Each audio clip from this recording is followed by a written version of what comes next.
are very interested in keeping and increasing the enrollment in this, what we consider to be gem of a school. This is truly a community of very concerned people, you know, working and looking out after each other. And we're very proud of that fact. And this is going to be a great help to Mount Holly and our affordable housing effort.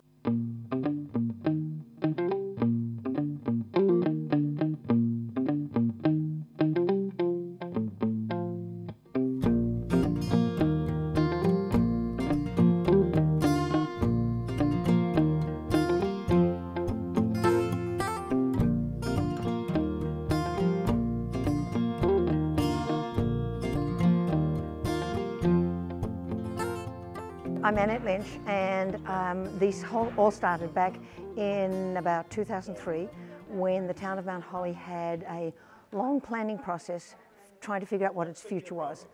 And amongst its major goals for its future was to have housing that was affordable for a range of people. We thought of the idea of trying to sort of come at housing from a somewhat different direction. And one of them was what would the impact that housing could have on other aspects of the town, particularly our hamlets, which are sort of dying.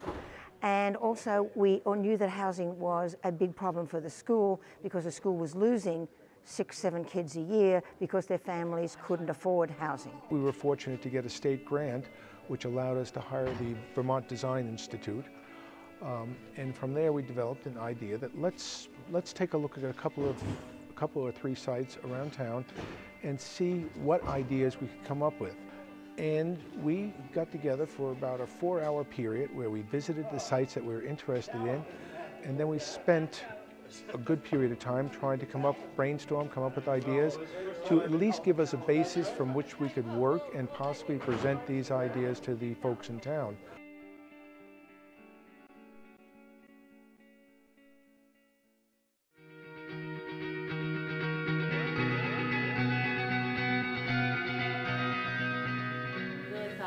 This is a critical property, and it's important in terms of trying to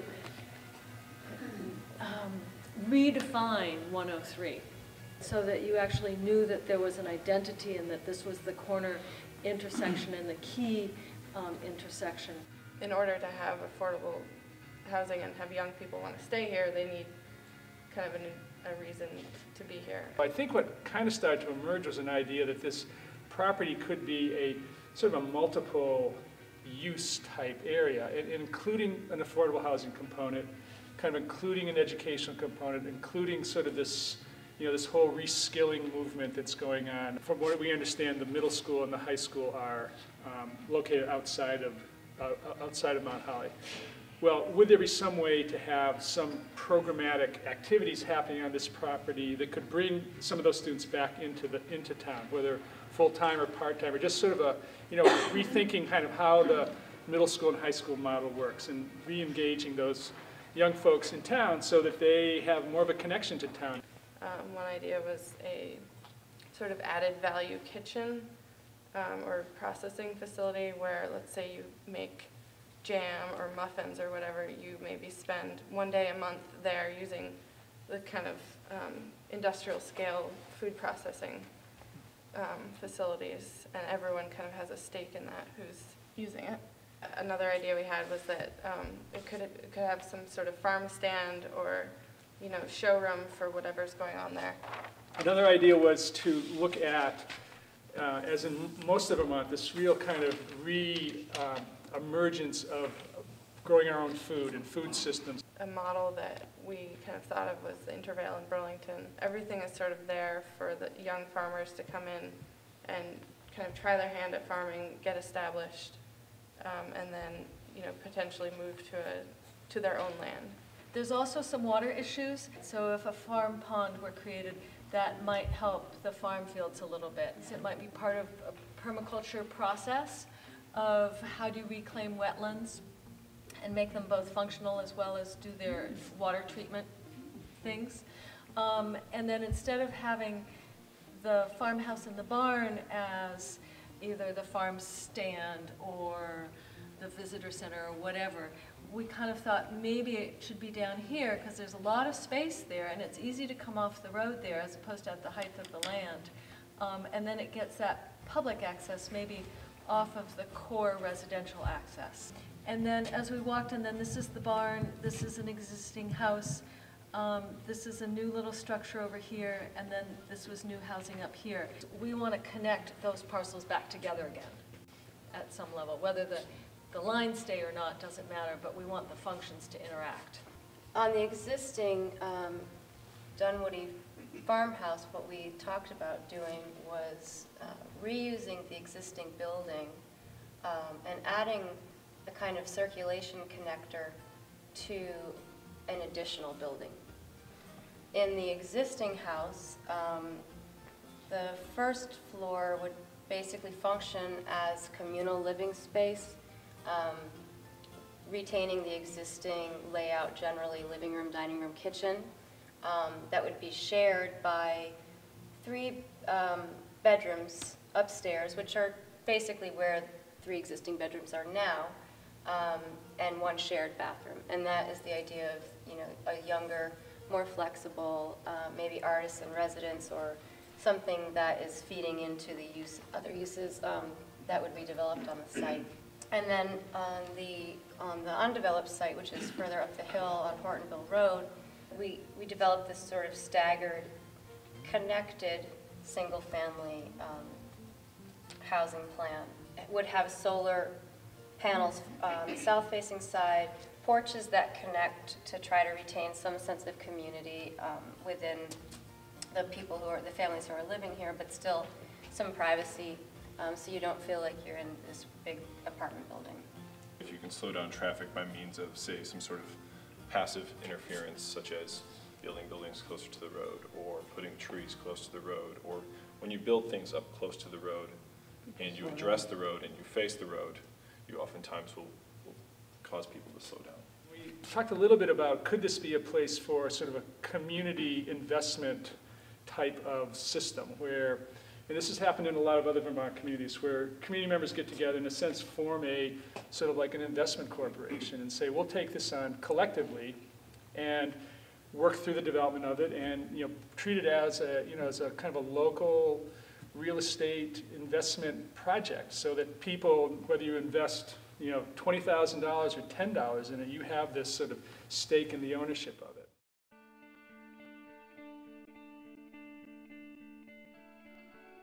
Things sort of became circular. There was the question of the school losing population and losing young families.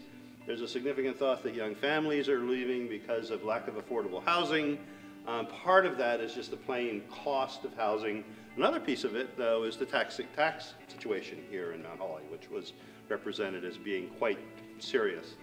So one of the things one can talk about when you're talking about taxation is improving the grand list with non-residential properties in particular. So that brought up the question of what kind of economic development do you want to look at, which also brings up the question of what are the economic opportunities for people right here in town. You can support a lot of activity, for example, building off the market from Okemo, B&Bs, restaurants, that sort of thing.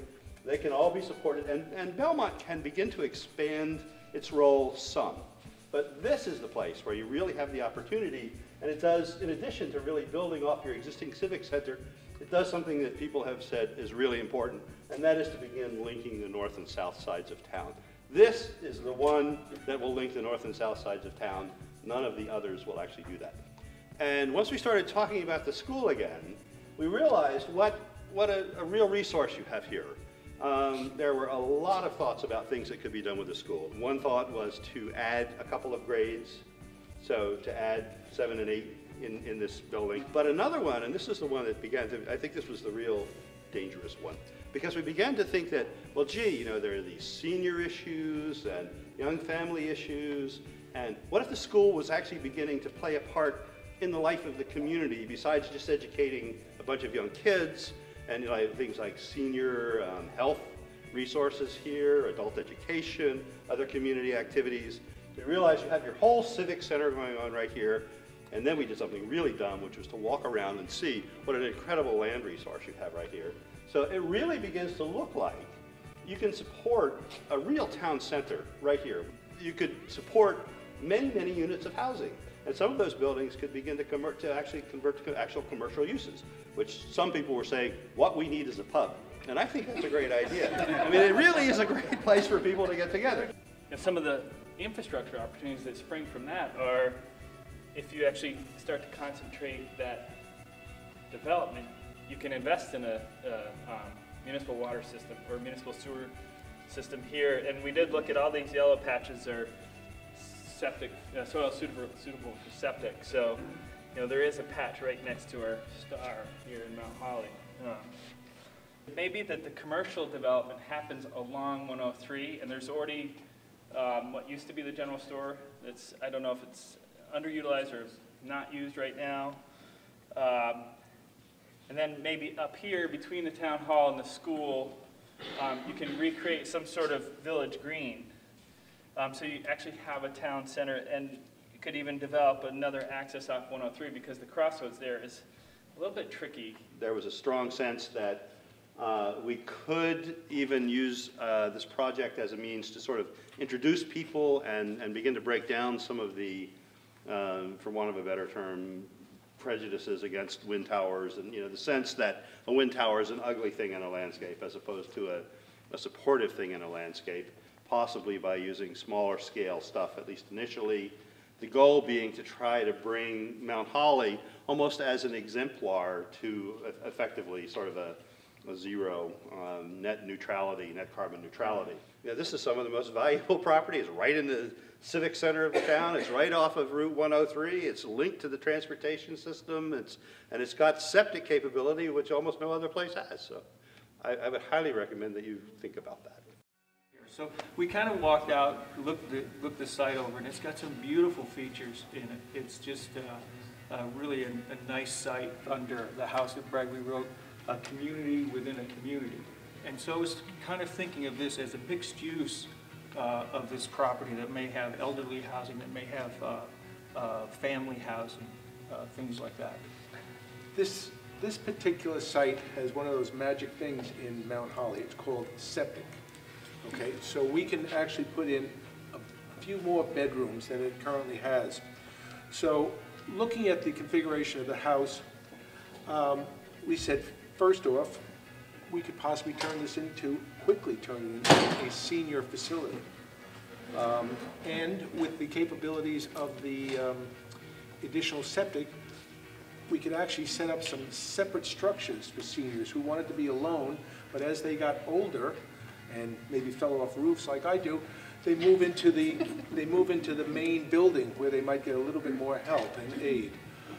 This was also, I think it's safe to say, a possible business opportunity. Maybe it works up with a assisted living firm. This is a swath of air corridor that could be kept, and but by incorporating hiking and biking trails and snowshoe trails in this wonderful south-facing slope, all of a sudden, it's not downtown. It's this amazing area where the kids can ride their bikes without having to get close to the highway. People can go for walks. You do have children and elderly. The more diverse a community, the healthier it is, and the more balanced it can be. And we also, we have a community garden, and Farmstead suggested a swimming hole, so that's sort of a social gathering spot in the summertime. Then we did also think of a small little office for people that are working from home. We were always kind of in the range of 15 to 20 units, with the mixture, including how we would set up the main house, let's call it, for the seniors, along with the senior housing, and then, working up the back. The other nice thing about it is, again, until we get zoning, not that we're going to overbuild, and we don't want it to be overbuilt because we want it to be a nice community, but we can continue to add houses as we go through phases. I think what we have here now is the basis for some wonderful ideas that the town of Mount Holly, the citizens of Mount Holly, should take a look at. I want to see some real solid plans come from that to begin working forward to really retain our wonderful young citizens and their children in this town, and to get something real going here. I think this was a wonderful event because it sort of gave us exactly what we wanted. It gave us the kind of perspective from totally new eyes, from professionals who, you know, think of design and this sort of stuff, you know, for a living and are always creative. The nice thing about the whole group was there was such a difference of skills, experiences, knowledge. It just sort of has opened up all sorts of things for us, not only to think about, but also stuff that looks very practical to do and that will transform our future. So we couldn't be more delighted.